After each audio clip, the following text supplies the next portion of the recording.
Happy Friday. Welcome. Thank you for joining us on this edition of News 2. I'm Sandra Gumansing.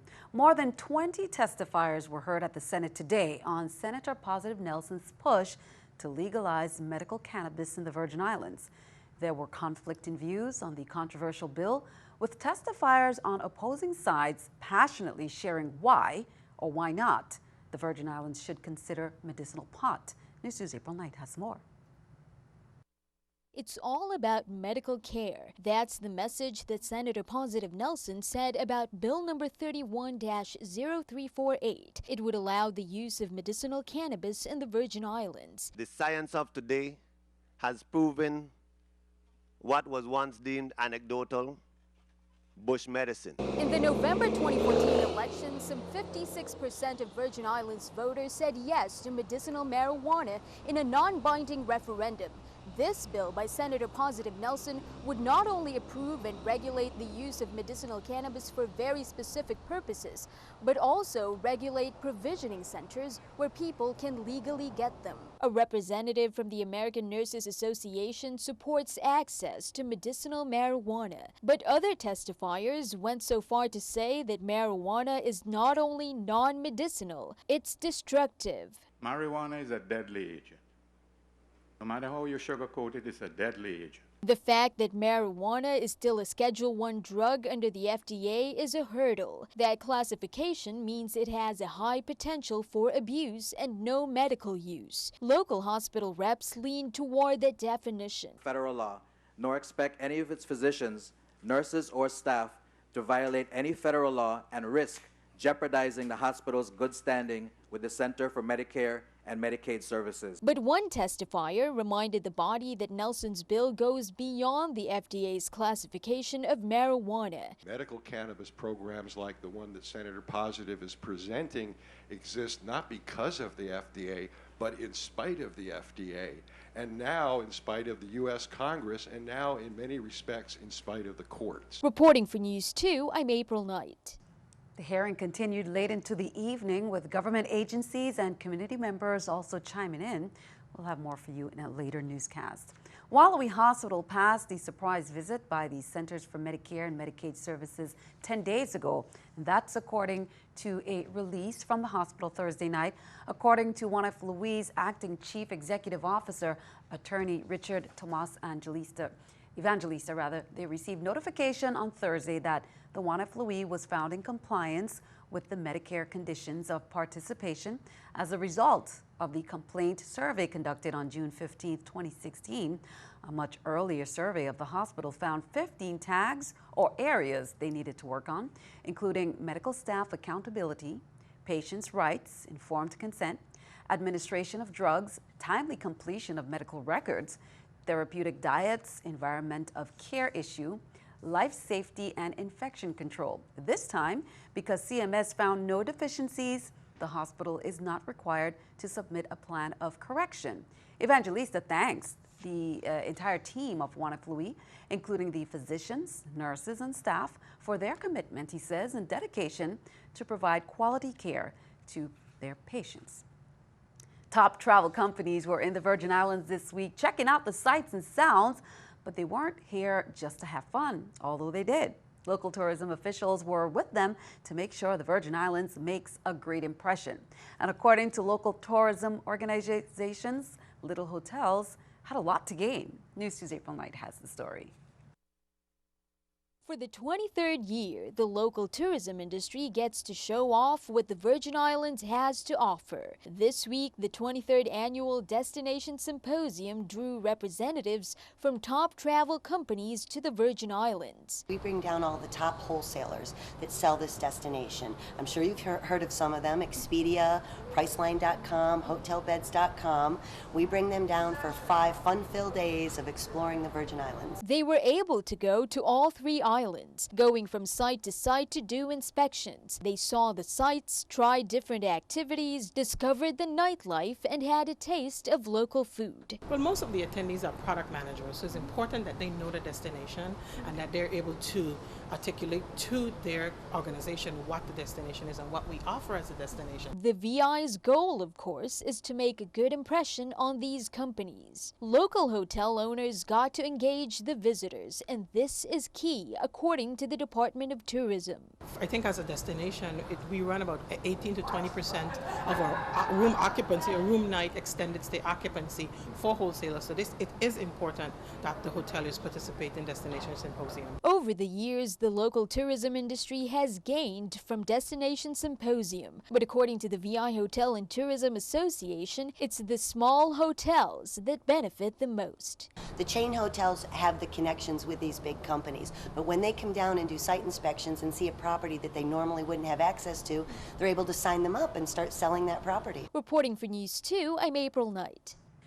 Supervisor Carolyn Fox reminds candidates and political committees pursuant to Title 18 Virgin Islands Code, Section 905, that the June 30th campaign disclosure report deadline is fast approaching. Supervisor Fox states that the June 30th, 2016 disclosure must be submitted to the Office of the Supervisor of Elections no later than July 14th, 2016, and failure to submit the campaign disclosure report by that deadline will result in candidates and political committees incurring fees. Candidates who are delinquent in submitting their reports are subject to having their names published in the local newspapers as delinquent candidates, elected officials. Fox also informs the Democratic Party that anyone vying as a candidate for a party office, that nomination package was available today. Lot numbers will be assigned to candidates based on their filing date and time, and the deadline to submit the nomination packages is no later than Friday, July 1st, 2016 at 5 p.m. Supervisor Fox advises candidates to not wait until the last minute to file. Turn our attention overseas. The United States woke up to stunning news from one of its closest allies. The United Kingdom voted to exit the European Union, sending shockwaves through the global economy and raising some serious political questions. Karen Kaifa is in Washington with a roundup of reaction. A small margin with a huge impact. The outcome of an historic referendum in the United Kingdom announced early Friday morning. 52% voting to leave the European Union, 48% to remain. Responding largely in real time, markets across Europe took a dive. British Prime Minister David Cameron said he'll resign before October. Britain's future leadership, just one piece of the uncertainty and among the concerns of those who voted to stay. This is not like a decision whether to join Europe. It's a decision to come out of Europe after more than 4 decades of integration with Europe. President Obama, who favored the UK to stay, spoke with Cameron after the vote. While the UK's relationship with the EU will change, one thing that will not change is the special relationship that exists between our two nations. That will endure. Among the presidential candidates, Hillary Clinton, in line with the president, said in a statement, quote, "We respect the choice the people of the United Kingdom have made. Our first task has to be to make sure that the economic uncertainty created by these events does not hurt working families here in America." But Donald Trump, in Scotland on a business trip, called the Brexit a great thing. They want to be able to have a country again. So I think you're going to have this happen more and more. I really believe that, and I think it's happening in the United States. The EU will waste little time moving forward. The European Council's president said an informal meeting will be held Wednesday to be attended by 27 member states. That's everyone but the UK. In Washington, I'm Karen Kaifa. And keeping our eye on the economy, markets across the world are taking major hits following the United Kingdom's decision to leave the European Union. Britain's historic decision has plunged world markets into unprecedented uncertainty. The UK is the world's 5th largest economy and America's 7th largest trade partner, and now must establish new trade links with the world. Therefore, business is not good. Let's take a look at the stock market watch at the New York Stock Exchange. So we take a look at the numbers there. We can see everything down. The Dow, 611, NASDAQ, 202, S&P 500 down at 76. Coming up on News 2, VIPD reports as they are currently investigating an incident of shot being discharged in the vicinity of the Candido Guadalupe Housing Community. Plus, over 15 first responders and officers were recognized recently for their hard work, service, and commitment.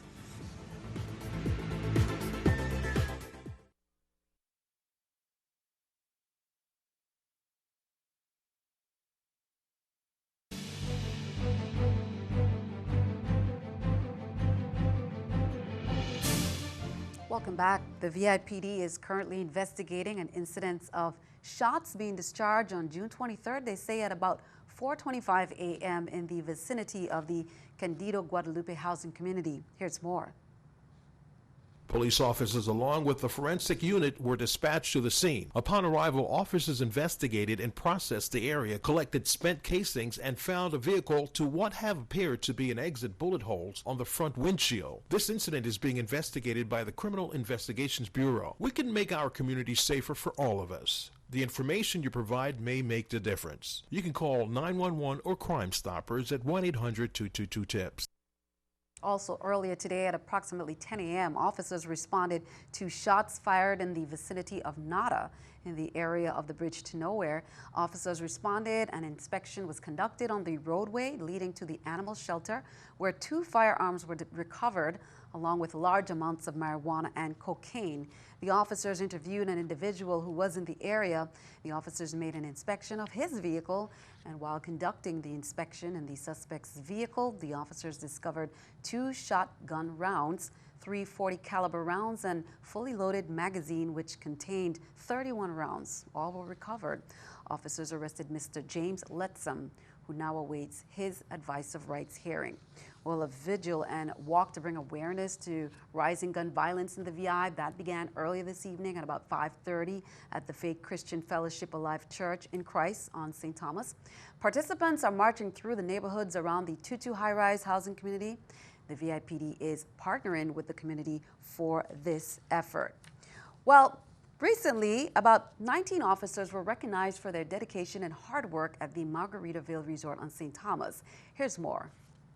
Over 15 officers and first responders were recognized recently for their dedication and hard work at the Margaritaville Resort on St. Thomas. I thank you, honorees, for the work that you have done. It is an honor to have y'all here. I thank every representative from the government that is here.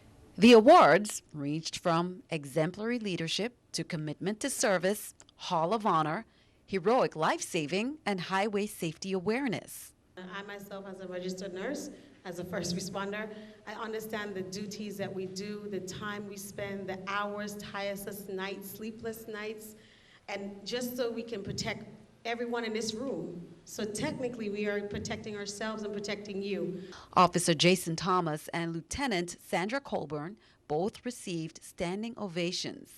In reference to Officer Jason Thomas, for the years that he's been employed with the Virgin Islands Police Department, he's never called in sick one day. Oh, wow. When I came in 1989, I came in to help my community. When I'm ready to leave, I'm going to make sure I do everything that I have to do, because I have maybe 2 years left. But until I leave, I'm going to continue to do what I need to do with the grace of God. The organizations that assist the first responders and officers were also recognized, such as the Smith Bay Action Committee, East End Rotary, and Kappa. Make a difference. Leave your legacy behind. Thank you. Congratulations to all the officers honored. Now, the Coast Guard repatriated 17 Dominicans and returned 3 Indians to the Dominican Republic Wednesday night from a group of 27 migrants who were interdicted in the Mona Passage by the Caribbean Border Interagency Group Law Enforcement authorities on Tuesday morning. 7 of the migrants are facing criminal prosecution for attempted entry and re-entry into the United States by the U.S. Attorney's Office for the District of Puerto Rico. The migrants were traveling to Puerto Rico aboard a grossly overloaded 25-foot makeshift boat that was detected late Monday night by the crew of a U.S. Customs and Border Protection, approximately 25 nautical miles northeast of Punta Cana, Dominican Republic. Well, just a reminder, students, hope you're reading those books and preparing for the reward. The 8th annual Summer Reading Challenge that was launched at elementary schools across the territory since June 8. Students in grades kindergarten to 6 received the books and a special letter from Governor Kenneth Mapp. They must read 5 or more books during the summer months. Special events were held to receive the books, for the students to receive those books and hear some inspirational messages from education officials and reps from the Office of the Governor. Now, it is sponsored by the Office of the Governor in partnership with the VI Department of Education. That challenge will run through September 23rd, 2016. Kudos to our VI young women, young athletes who departed the territory for Florida to compete in the 43rd Junior National Volleyball Championships. And they are so excited. They've been gearing up and preparing for it, practicing. Now, it began June 19th, so they're already there. It goes on until the 26th. 8 full days of competition. Thousands of participants in the Orange County Convention Center from the VI. There are 3 teams playing. 18 and under elite team playing in the premium division, 17 and under team playing in the classic division, and 15 and under team playing in the classic division. This is one of the biggest club tournaments in the nation with some of the best high school volleyball players in the nation. Competition is steep, but the young ladies are holding their own. All the best to them, and we'll have results. Be sure to stick around. Your News 2 AccuWeather forecast is coming up next.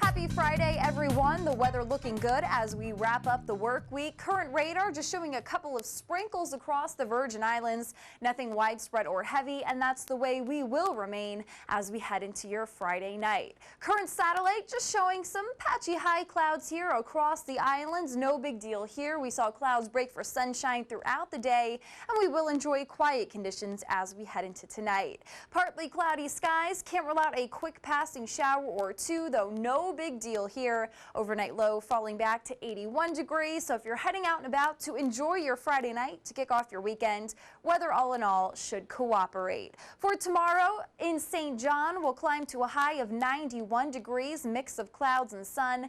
Can't rule out a stray shower or two. A stray shower possible tomorrow in St. Thomas, though much of your day will be dry with partial sunshine. High temperatures in the low 90s. Hitting that 90-degree mark tomorrow in St. Croix. A shower in places, though again, no big deal here. Much of the day will remain dry all across the islands. If you're heading out to the water, here's a look at your marine forecast for the Atlantic. Waves between 3 and 5 feet. Winds out of the east between 10 and 15 knots. Marine forecast for the Caribbean showing similar conditions. Easterly winds between 10 and 15 knots with the waves coming in between 3 and 5 feet. Here's a look at your extended forecast across the Virgin Islands, wrapping up the weekend Sunday with sun and clouds. High temperature 89, overnight low around 80. Mostly sunny as we kick off next week, the next work week for your Monday. High temperature 90 degrees. Partial sunshine Tuesday, daytime high 90. Mostly dry conditions across the islands as well.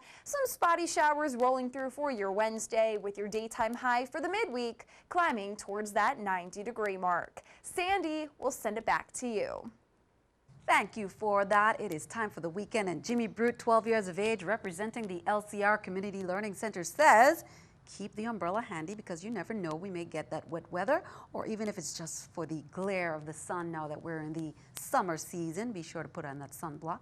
Send us your News 2 weather picture too. News 2, Innovative Business Center, 4611 Tutu Park, Suite 300, St. Thomas VI 00802. Stick around. News 2 Sports comes your way next.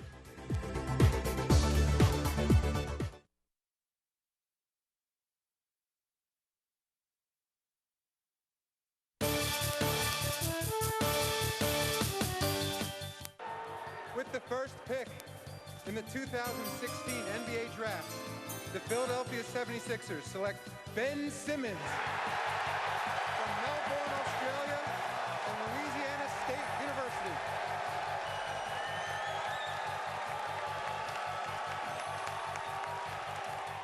I'm Gary Anthony, and this is News 2 Sports. It's been a very busy week in the NBA, so let's do a quick recap. That was the scene at the Barclays Center in Brooklyn last night as Ben Simmons became the first pick in the 2016 NBA Draft. At 6'10" with point guard skills and born in Australia, Simmons has been compared to Magic Johnson and LeBron James because of his ability to see the floor and go end to end. In his lone season at LSU, he averaged 19 points and 11 rebounds per game. Now, as of last night, he is in the NBA and looks forward to beginning his NBA career. Honestly, feels like all this pressure just hopped off me. No, I can relax now, but no, I know where I'm going to be. So, more importantly, I know where I'm headed, and I can really start working on what I need to work on for the team. Tell you what, Ben, you better work on your outside jumper and your patience. Your new team, the Philadelphia 76ers, won only 10 games last year, the second worst season in NBA history. Anybody know whose season was even worse? Good luck, Ben. We wish you nothing but the best. Earlier in the week, there was a huge trade as the Chicago Bulls traded former MVP Derrick Rose to my New York Knicks. Rose played in 66 games this season, the most in 4 years. He's had injuries to both of his knees, you see.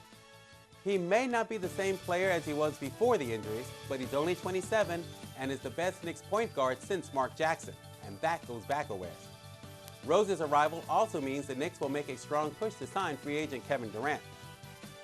And in case you missed it, the city of Cleveland is still celebrating the Cavs winning the NBA title. Bitter Warrior fans and NBA conspiracy theorists need to get over it. And just when you thought the NBA season is over, free agency begins July 1st, with superstar Kevin Durant the top prize. He'll have plenty of teams backing up the Brinks truck and dumping money on his front lawn, including the Thunder, the Knicks, Warriors, Lakers, and Celtics. Other notable free agents are Andre Drummond, Dwight Howard, Dwayne Wade, and DeMar DeRozan.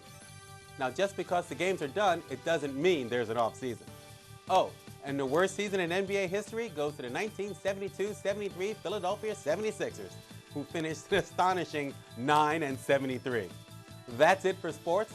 Sandy, back to you. Thank you for that, Gary. And that is all for this edition of News 2. I'm Sandra Dumansing on behalf of all of us here at News.